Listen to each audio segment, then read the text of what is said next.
एक राजा को मुर्गियों से बड़ा प्यार था, तो 2 4 10 आदमी को मुर्गी पालने के लिए रखा था। राजा राजा है, एक दिन घूमने के लिए आया, मुर्गी सबको देखने के लिए आया, तो वजीर से पूछा कि भाई एक मुर्गी एक दिन में कितना अंडा देती है? तो वजीर बोला कि हुजूर एक मुर्गी तो एक दिन में एक ही अंडा देती है। बोला नहीं, हमको 2 चाहिए। बोला 2 कैसे मिलेंगे? बोले एक मुर्गी एक दिन में कितना अंडा देगी? यहाँ कितना देती है आपके यहाँ? एक ही अंडा दीजिए।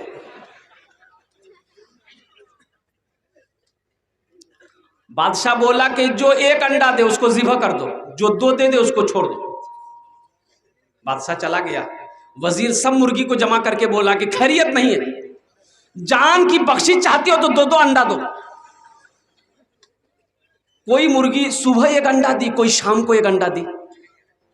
एक मुर्गी देखते हैं एक ही अंडा लेके बैठी है। ये वजीर पकड़ा उसकी नट्टी, बोला तुमको डर नहीं हुआ जान का? ये अंडा काहे दिए? तो मुर्गी बोली कि वजीर साहब बहुत मुश्किल से ये अंडा हम दिए हैं, असल में हम मुर्गी नहीं हैं, हम मुर्गा हैं।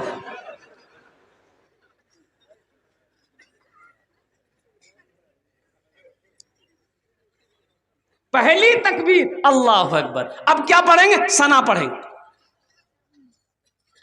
क्या पढ़ेंगे बोलिए?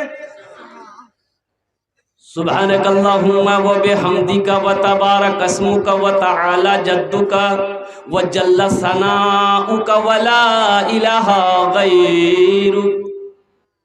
अब दूसरी तकबीर होगी अल्लाहु अकबर। अब क्या पढ़ना है बोलिए? दुरूद शरीफ अल्लाहुम्मा सल्ली अला मुहम्मदिन व अला आले मुहम्मदिन कमा सल्लैता अला इब्राहीम व अला आलि इब्राहीम इन्नका हमीदुम मजीद। अल्लाहुम्मा बारिक अला मुहम्मदिन व अला आले मुहम्मदिन कमा बारकता अला इब्राहीम व अला आलि इब्राहीम इन्नका हमीदुम मजीद। तीसरी तकबीर अल्लाहु अकबर। अब तीसरी तकबीर के बाद क्या पढ़ना है? दुआ पढ़नी। यही दुआ अल्लाहुम्मा गफिर लि हय्यना व मय्यतिना व शाहिदिना व गायबिना व सगीरिना व कबीरिना व ज़करिना व उनसाना। अल्लाहुम्मा मन अहयैतहु मिन्ना फ़अहयिही अलल इस्लाम व मन तवफ़्फ़ैतहु मिन्ना फ़तवफ़्फ़हु अलल ईमान। चौथी तकबीर होगी अल्लाहु अकबर। अस्सलामु अलैकुम व रहमतुल्लाह, अस्सलामु अलैकुम व रहमतुल्लाह। कोई मुश्किल है? अरे बोलो भाई, कोई मुश्किल है? तो इंशाल्लाह सीखेंगे, इंशाल्लाह सीखेंगे जनाजे की नमाज। ये दुआ याद करेंगे इंशाल्लाह। मेरे बच्चों, नौजवानों, हम तुमसे यही कहेंगे मेरे बच्चों, रोजाना कम से कम 10 मिनट 5 मिनट अपने मोहल्ले के इमाम साहब के पास टाइम दो। मोहल्ले में मस्जिद है, मदरसा है, तो मदरसे में 10 मिनट टाइम दो। यानी तो कम से कम इमाम साहब ही के पास में बैठ जाओ 10 मिनट कि हजरत ये दुआ हमको याद नहीं है, ये दुआ हमको याद करवा दीजिए। ये सूरत याद नहीं है, हजरत हमको ये सूरत याद करवा दीजिए। कुर्बान जाइए, अफसोस का मकाम है ए नौजवानों कि वो बाप जो नाज व नाम में पाल कर बड़ा किया है, और वही बाप मेरा जब मर जाए उसके जनाजे को हम कंधा तो दिए, लेकिन अफसोस का मकाम है कि हम दुआ नहीं कर सके बाप के। हम बाप के लिए दुआ नहीं कर सके। यहाँ तो नहीं। अच्छा, ईद की नमाज, ईद की नमाज हमारा नौजवान लोग पढ़ता तो जरूर है, लेकिन इसमें जायद 6 तकबीरें हैं ईद की नमाज में। जनाजे की नमाज में जायद 4 तकबीरें हैं। कई तकबीरें हैं? ईद की नमाज में जायद कितनी तकबीरें हैं? बोलो भाई, कितनी तकबीरें हैं? अच्छा, मेरे नौजवानों को पते नहीं है कब हाथ उठाना है, कब छोड़ना है, कब बांधना है, पता नहीं है। अच्छा, सीखने की भी कोशिश नहीं करता। अल्लाह का बंदा नहीं जानते तो सीखो, ईद से पहले सीखो, रमजान में सीखो कि हम ईद की नमाज पढ़ने जाएंगे तो हमें नमाज कैसे पढ़नी है। पहली तकबीर होगी हाथ बांधना है, फिर दूसरी तकबीर में हाथ छोड़ना है, फिर हाथ छोड़ना, फिर हाथ छोड़ना, फिर हाथ बांधना है, फिर दूसरी रकात में हाथ छोड़कर छोड़ना। भाई कब उठाना है, कब बांधना है, पता तो चले। लेकिन बेचारे को पते नहीं, लेकिन नमाज तो पढ़ लेता है। नमाज पढ़ लेता है पड़ोसी को देख कर, उठेलोगे भैया तो हाथ।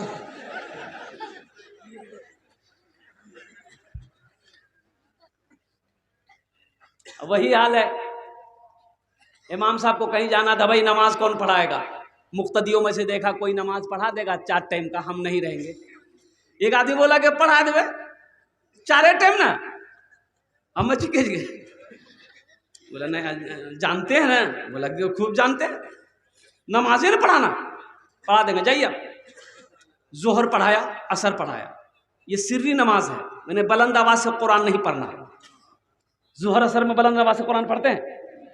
अच्छा, मगरब की नमाज पढ़ाने के लिए बेचारा आगे बढ़े, कुछ भूल गया, पीछे से किसी ने लुकमा दे दिया। अब लुकमा दे दिया तो फंस गया कि सजदा 100 करेंगे कि नहीं करेंगे। सजदा 100 कर लेते, अगर नहीं है सब पकड़ेगा, काहे किया? नहीं है कर लेंगे, फिर भी पकड़ेगा। बड़ा परेशान हो गया। और बड़े बड़े शहरों में देखेंगे जहां मस्जिद, बड़ी बड़ी मस्जिद होती है ना, तो जहां इमाम साहब नमाज पढ़ाते हैं वहीं दरवाजा होता है। इमाम साहब उधरे से आएगा, दरवाजा खोलेगा, नमाज पढ़ाएगा, फिर निकल जाएगा। बीच मस्जिद से नहीं आते। हमारी मस्जिद में भी ऐसी ही दरवाजा है, उधर ही से इमाम साहब आएंगे, नमाज पढ़ा के फिर दरवाजा खोल के निकल गए। ये बेचारा सोचा कि सजदा 100 नहीं है, करेंगे तो ये लोग पकड़ेगा, अगर है नहीं करेंगे फिर भी पकड़ेगा। मसाला पता है ये नहीं। बोला चाहे आइडिया चाहे हमारे दिमाग में। आखिरी रकात की सजदे में गया और चुपके से उठा, कुंडी खोला, निकल गया। सब नमाजी सजदा में। कोई 3 मरतबा सुबहान रब्बियल आला, सुबहान रब्बियल आला, सुबहान रब्बियल आला, कोई 3 मरतबा पढ़ा, कोई 5 मरतबा पढ़ा, कोई 7 मरतबा पढ़ा, कोई 11 मरतबा पढ़ा। तो नमाजियों में भी कितना लोग बेचैन रहता है ना। एक आदमी सोचे मौलवी साहब की भैल जी माथे ने उठावे जे। एक आदमी ऐसे देखा, बोले भैया मौलवी साहब नहीं जाओ, मौलवी साहब भागी गए। दीन सीखो नौजवानों, मेरे बच्चों दीन सीखो। दीन कब सीखोगे? कम से कम अपनी नमाज को मुकम्मल करो, कम से कम अपने सजदों को मुकम्मल करो, कम से कम क़याम को मुकम्मल करो। आखिरत में अल्लाह को क्या जवाब दोगे? जलसा सीरतुन नबी का किया हो। नबी की सीरत क्या है? नबी की सीरत क्या है? नबी का चलना कैसा था? नबी का खाना कैसा था? नबी का गुफ्तार कैसा था? नबी का बैठना कैसा था? नबी का सोना कैसा था? यही तो सीरत है।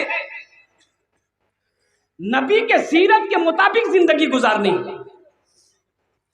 मरहबा मेरे आका के जैसा कोई दुनिया में आया नहीं है।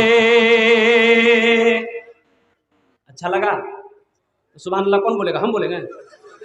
मरहबा मेरे आका के जैसा कोई दुनिया में आया नहीं है। मरहबा मेरे आका के जैसा कोई दुनिया में आया नहीं है। अर्श पे रबू ने उनके अलावा और किसी को बुलाया नहीं है। अर्श पे रबू ने उनके अलावा और किसी को बुलाया नहीं है। नबी की सीरत, अल्लाह के रसूल सल्लल्लाहु अलैहि वसल्लम मासूम नबी थे, कुर्बान जाओ, लेकिन फिर भी पूरी पूरी रात अल्लाह की बारगाह में क़याम में सुजूद में खड़े रहते थे। क़याम में खड़े रहते थे, पैर फूल जाता। अम्मा आयशा कहती, या रसूल अल्लाह आप तो मासूम हैं, इतनी इबादत क्यों है? आप तो बख्शे बख्शाए हैं या रसूल अल्लाह, फिर इतनी इबादत क्यों है? तो अल्लाह के रसूल इरशाद फरमाते, आयशा क्या मैं अल्लाह का शुक्रगुजार बंदा ना बनूं? क्या मैं अल्लाह का शुक्रगुजार बंदा ना बनूं? पूरी पूरी रात अल्लाह के सामने खड़ा रहना, पूरी पूरी रात अल्लाह की बारगाह में अपने पेशानी को जमीन पे सजदा करना, क्या तुम्हें ये नबी की सीरत नजर नहीं आ रही है? ए नौजवानों, तुम नमाजों को छोड़कर सिर्फ जुमा पढ़ेगा। यहाँ जुम्मन मियाँ बहुत है, उसका नाम है जुम्मन मियाँ। भाई नमाज सिर्फ जुमे की नमाज है कि 5 वक्ता भी नमाज है? बोलो भाई। तो ये 5 वक्ता नमाज कौन पढ़ेगा? जुमा आप पढ़ोगे, 5 वक्ता नमाज कौन पढ़ेगा? भाई सबको पढ़ना है ना, सबको पढ़ना है ना। कुर्बान जाओ। हाशिम अमला साउथ अफ्रीका का क्रिकेटर है, खिलाड़ी है। जो लोग क्रिकेट देखते हैं, जो नौजवान, मेरा बच्चा वो जानता होगा, हाशिम अमला नाम है। 24-25 साल का नौजवान है, इतनी बड़ी दाढ़ी है, क्रिकेटर है, बड़ा नाम कमाया है दुनिया में, बड़ी शोहरत है। कुर्बान जाइए। वो जब विकेट पर जब खेलता है ना, कोई खिलाड़ी जल्दी बॉलर उसको आउट नहीं कर पाता। क्यों जानते हैं? इसकी वजह क्या है? तो उनसे जब पूछा गया तो वो ये कहता है कि जब मैं विकेट पर जब मैं बैटिंग करता हूं तो मेरी जबान पे अल्लाह का जिक्र होता है। सुभान अल्लाह, बोला था माशाअल्लाह, अल्लाह का जिक्र होता है। और कुर्बान जाइए, रमजान में के महीने में क्रिकेट खेलने के लिए कोलकाता आया तो पूरा महीना रोजा रख कर टेस्ट खेला, एक भी रोजा नहीं तोड़ा। इतनी बड़ी दाढ़ी। और जानते हो, उनसे पूछा गया, मीडिया वालों ने पूछा कि सब ये खिलाड़ी जो हैं, ये इनके बीच में आप रहते हैं अकेला, इतनी बड़ी दाढ़ी है, आप कैसा फीलिंग करते हैं? तो हाशिम अमला ने कहा कि अल्हम्दुलिल्लाह, अल्लाह की रहमत है कि मैं इन लोगों के दरमियान रहता हूँ। ये लोग मेरी बहुत इज्जत करते हैं। जब मैं नमाज़ पढ़ता हूँ ये लोग मेरे करीब नहीं आते हैं। जब मैं कुरान की तिलावत करता हूँ ये लोग मेरी करीब नहीं आते हैं। मेरे सामने ये लोग शराब नहीं पीते हैं, मेरे सामने ये लोग बाअदब रहते हैं। और कुर्बान जाइए, साथी लोगों का मुझे सपोर्ट मिला। ए बेटा,